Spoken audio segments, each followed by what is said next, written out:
अस्सलाम वालेकुम हमारे प्यारे नाजरीन, उम्मीद है कि आप सब खैरियत से होंगे।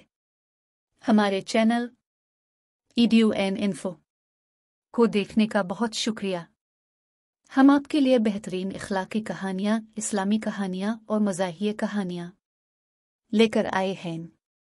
अच्छी कहानियाँ देखते रहने के लिए हमारे चैनल को सब्सक्राइब करें ताकि हमारी नई कहानियाँ सबसे पहले आप तक पहुँचें।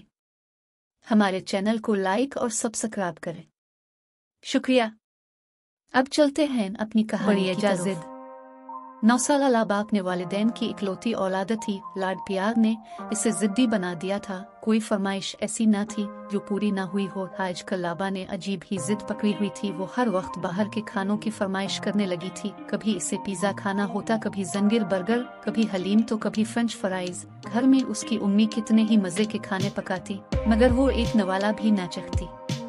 मजबूरना इसके वालिद से बाहर से इसकी मनपसंद चीज जो वो कहती खाने को ला कर दे देते थे।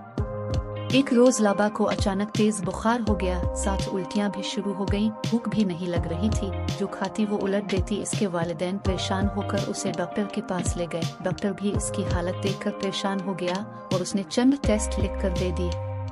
रिपोर्ट आई तो वही हुआ जिसका डॉक्टर को डर था, यानी कि लाबा को यरकान हो गया था। डॉक्टर ने इसके लिए चंद दवाएं लिख कर दें और साथ ही मुकम्मल परहेज करने के लिए कहा। अब वो सिर्फ अलिफाबल हुई ग़िज़ाएं ही खा सकती थी। चिकनाई और मिर्चों का मुकम्मल परहेज था। 1-2 रोज में लाबा का बुखार आतर गया, लेकिन कमजोरी बहुत थी।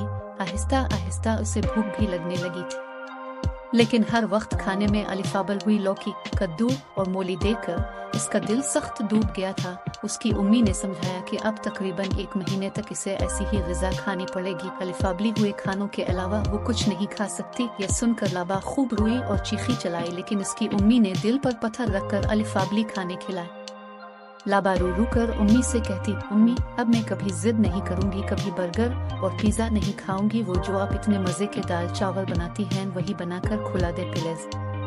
इसकी उम्मी ने इसका माथा चूमा और कहा, चंद दिनों में आप इंशाअल्लाह बिल्कुल ठीक हो जाओगी और परहेज भी खत्म हो जाएगा। आप अल्लाह ताला से अपनी सेहत के लिए दुआ किया करो। आपने देखा कि घर का खाना भी अल्लाह ताला की कितनी बड़ी नेमत है। बहुत से लोगों को तो ये खाना ही नसीब नहीं होता, और जो लोग इस नेमत की नाशुक्री करते हैं उनको इसका नतीजा भी भुगतना पड़ता है। बाहर के खानों में हमें क्या पता कि वो कैसा घी और कैसा मसाला इस्तेमाल करते हैं, या वो सफाई का ख्याल रखते हैं या नहीं। इसलिए अब तो आप सब्र शुक्र करके यही खाना खाओ। जब मुकम्मल सेहतयाब हो जाओगी तो फिर जो दिल चाहे वो खाना। आज लाबा सेहतयाब हुए 1 हफ्ता हो चुका है। अब वो खुशी खुशी अपनी उम्मी के हाथ का पक्का खाना खाती है, बल्कि फरमाइश करके पकवाती है और अल्लाह का शुक्र अदा करती है कि इसने कैसी कैसी नेमतें हमें अता की है।